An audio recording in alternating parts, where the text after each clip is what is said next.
Hello everyone, welcome to tech Sharmit. आज के session में हम गेट डायग्नोस्टिक का एक लास्ट सिनेरियो कवर कर रहे हैं।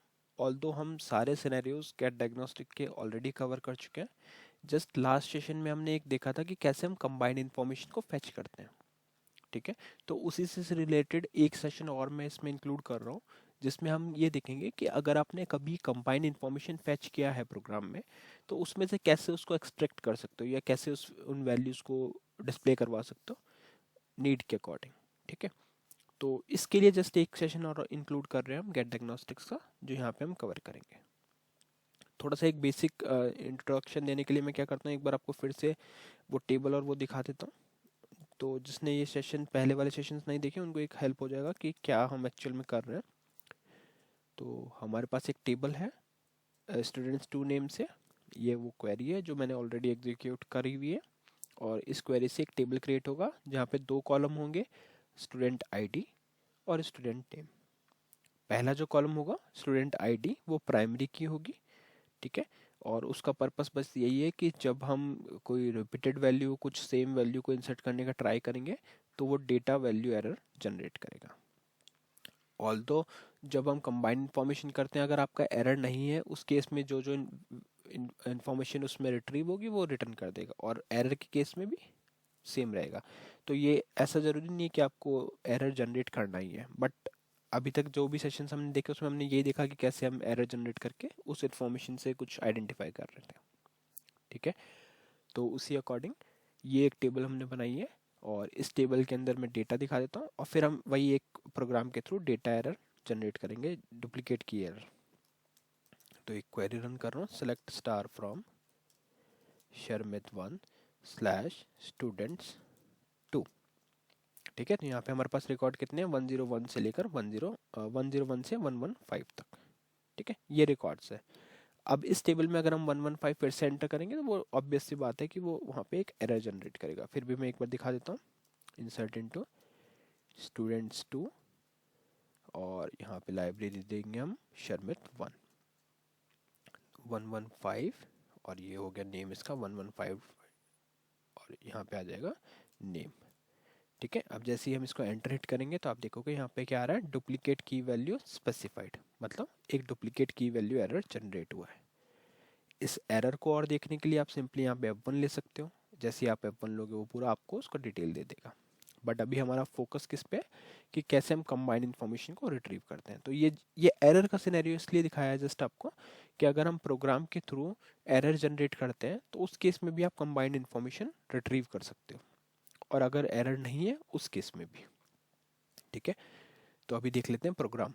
इसमें हमने क्या किया है, गेट डायग्नोस्टिक्स फॉर ऑल जो कंबाइंड इन्फॉर्मेशन है उसमें से हम क्या करेंगे, डेटा एक्सट्रैक्शन।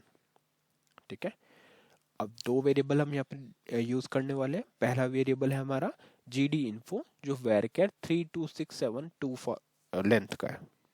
अब आपका क्वेश्चन हो सकता है कि इतनी लेंथ हमने क्यों ये इसके लिए यूज करी है, क्योंकि हम एक कंबाइंड इन्फॉर्मेशन फैच कर रहे हैं। तो कंबाइंड इन्फॉर्मेशन की एक प्रॉपर लेंथ होती है ना, उसमें बहुत सारी इन्फॉर्मेशन है, तो एक मैक्सिमम लेंथ हमने सेलेक्ट की। और ये मैक्सिमम लेंथ आपको कैसे पता चलेगी, ये आपको पता चलेगी आईबीएम की ऑफिशियल वेबसाइट को रेफर करने के बाद। आपको सिंपली नेट पे सर्च करना है get diagnostic IBM official website. Just आप get diagnostic for IBM for get diagnostics लिखोगे तो आपको एक पेज ओपन होगा। उस पेज पे जब आप सर्च करने जाओगे कंबाइंड इन्फॉर्मेशन के लिए, तो वहाँ पर आपको इसकी डिटेल मिल जाएगी। एक टेबल होगा जहाँ पे प्रॉपर आपको बताया होगा कि कौन सा डेटा टाइप किस लिए हम यूज़ करते हैं। ठीक है, तो वहाँ से आपको बस ऑल के लिए सिलेक्ट करना है, और ये मैक्सिमम अगर आप डायरेक्ट ये सेशन देख के यूज़ कर रहे हो तो आप सिंपली ये यूज़ कर सकते हैं, आपको ज़्यादा रेफ़र करने की नीड नहीं है, क्योंकि ये मैंने ऑलरेडी वहाँ से रेफ़र करके ही लिखा हुआ है। ठीक है, तो ये तो हो गया फर्स्ट वेरिएबल। उसके बाद है हमारे पास सेकेंड वेरिएबल। सेकेंड वेरिएबल का हमारा नेम है डब्ल्यू की एरे। इसको नेम मैंने इसलिए ऐसा रखा क्योंकि मैंने एक एरे बनाया है यहाँ पे कैरेक्टर 30 का, जिसकी डायमेंशन मैंने रखी है 100। अब आपका क्वेश्चन हो सकता है कि हम एरे का क्या यूज़ करेंगे। एरे का हम यही यूज़ करेंगे जब भी हम कोई कंबाइंड इन्फॉर्मेशन को एक साथ किसी वेरिएबल में स्टोर करवा रहे हैं, तो ऑब्वियस सी बात है कि उसको आप डायरेक्टली प्रिंट नहीं कर पाओगे, राइट। या आपको सभी वैल्यू की हो सकता है प्रोग्राम में नीड नहीं हो, कुछ एक वैल्यू को ही रेफर करना हो, तो उसके इसके लिए हम क्या करेंगे, हम सारी वैल्यूज को स्प्लिट आउट करके एक एरे में स्टोर कर लेंगे और फिर जैसी भी नीड होगी उस डायमेंशन को यूज कर लेंगे। ठीक है, तो ये एरे हो गया। उसके बाद में हम क्या कर रहे हैं, सेट कर रहे हैं कमिट ऑप्शन को स्टार्ट नन पे। तो यहाँ पे कमिटमेंट सेट हो गया स्टार्ट नन पे। उसके बाद में हमने एक नॉर्मल क्वेरी रन किया है, exec sql insert into sharmit1 जो मेरा लाइब्रेरी का नेम है, स्लैश students2 फाइल का नेम, और यहाँ पे हम इंसर्ट कर रहे हैं वैल्यूज 115 जो पहले से एग्जिस्ट करती है, जस्ट अभी आपको मैंने दिखाया था ये टेबल में। फिर से अगर मैं एक बार आपको क्वेरी रन करके दिखाऊं तो यहाँ पे 115 पहले से रिकॉर्ड एग्जिस्ट करता है। ठीक है, और यहाँ पे नेम भी हमने डाल दिया सेम 115 नेम। अब जैसे ये क्वेरी एग्जीक्यूट होगी उसके जस्ट बाद में हम गेट डायग्नोस्टिक्स का यूज़ कर रहे हैं। ये क्या करेगा, ये इंफॉर्मेशन फैच करके लाएगा कंबाइंड इंफॉर्मेशन, कौन से स्टेटमेंट की, लास्ट एग्जीक्यूटेड एसक्यूएल स्टेटमेंट की। ये हमारा लास्ट एग्जीक्यूटेड एसक्यूएल स्टेटमेंट है, इसकी जितनी भी कंबाइंड इंफॉर्मेशन होगी वो स्टोर हो जाएगी अपने होस्ट वेरिएबल gd info के अंदर। आपको सेम सिंटैक्स यूज़ करना है, इस तरह से पहले लिखना है exec sql, फिर get diagnostics, और यहाँ पे आप लिखोगे ऑल कंबाइंड इन्फॉर्मेशन के लिए ऑल। यहाँ पे हम वो कंडीशन वगैरह नहीं लिख रहे, तो आपको सिंपली लिखना है ऑल, और इसको स्टोर कर दिया आपने होस्ट वेरिएबल gd info में। उसके बाद में हम कर रहे हैं वैल्यू एक्सट्रैक्शन। तो वैल्यू एक्सट्रैक्शन के लिए हम क्या करेंगे, w के एरे, इसमें हम आउटपुट स्टोर करेंगे, और यहाँ हम एक बिल्ट इन फंक्शन का यूज़ कर रहे हैं स्प्लिट। ये बहुत ही यूज़फुल बिल्ट इन फंक्शन है, और अगर आप लोगों को इसके बारे में आइडिया नहीं है तो आप इसका एक सेपरेट सेशन भी है प्लेलिस्ट के अंदर, तो आप वहाँ से रेफर भी कर सकते हो कि स्प्लिट फंक्शन किस लिए यूज़ होता है। एक आरपीजीली की जो प्लेलिस्ट है हमारी, उसमें आपको मिल जाएगा। जब ये सेशन एंड होगा तो आपको वो स्क्रीन पे सारे प्लेलिस्ट मिलेंगे, उसमें से आप आरपीजीली वाली IBM AS400 ट्रेडिंग वाला प्लेलिस्ट है, उसमें आपको ये सारे सेशंस मिल जाएंगे। ठीक है, तो वहाँ से आप देख सकते हो कि स्प्लिट फंक्शन क्यों यूज़ होता है। अभी हम क्या कर रहे हैं, यहाँ पे पहला आर्ग्यूमेंट हमने दिया gd info, मतलब जो स्प्लिट ऑपरेशन परफॉर्म करना है वो कौन से डेटा पे परफॉर्म करना है, gd info के डेटा पे। कॉलन के बाद में हमने क्या दिया है कि वैल्यू किससे सेपरेटेड होनी चाहिए, सेमी कॉलन। अब यहाँ पे सेमी कॉलन नहीं क्यों दिया, क्योंकि लास्ट सेशन में भी हमने देखा था जब हम अपने प्रोग्राम को अगर मैं आपको दिखाऊं, अगर ये प्रोग्राम अभी डीबग में है तो मैं आपको एक बार वैल्यू दिखा देता हूँ।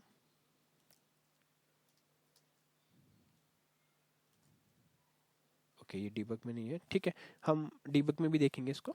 ठीक है, तो बट वहाँ पे क्या है, जब अगर आपने लास्ट सेशन फॉलो किया है तो उसमें आपको पता है कि आप यहाँ पे जब gd info की हम वैल्यू चेक करते हैं, सभी वैल्यू जो रहती है वो सेमी कॉलन से सेपरेटेड है।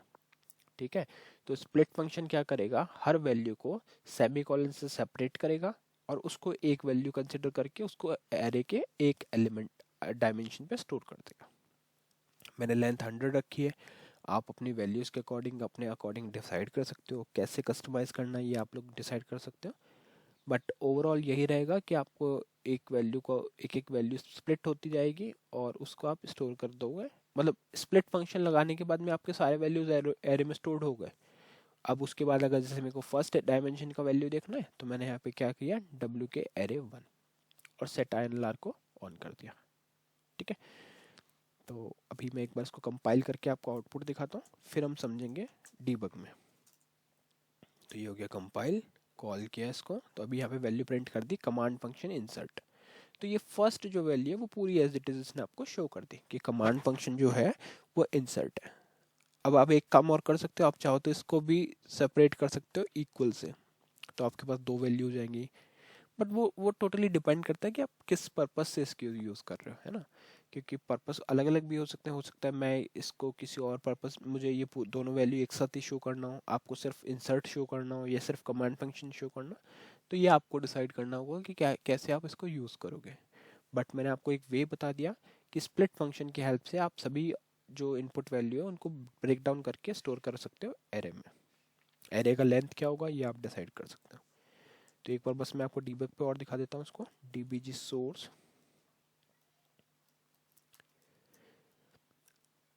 सॉरी यहाँ पे आएगा dbg व्यू और यहाँ पे आएगा स्टार सोर्स, ये हमने डाल दिया।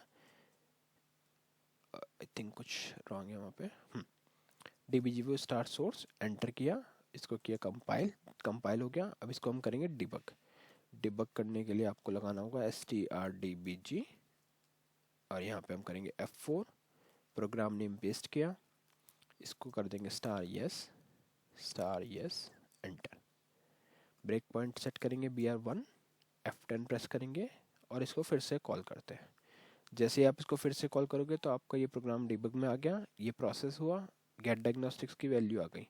तो अभी आप सिर्फ GD इन्फो की वैल्यू देखते हैं। तो यहाँ पे 11 F11 ले सकते हो या फिर आप यहाँ पे eval या ev भी लिख सकते हो, ev gd_info, है ना।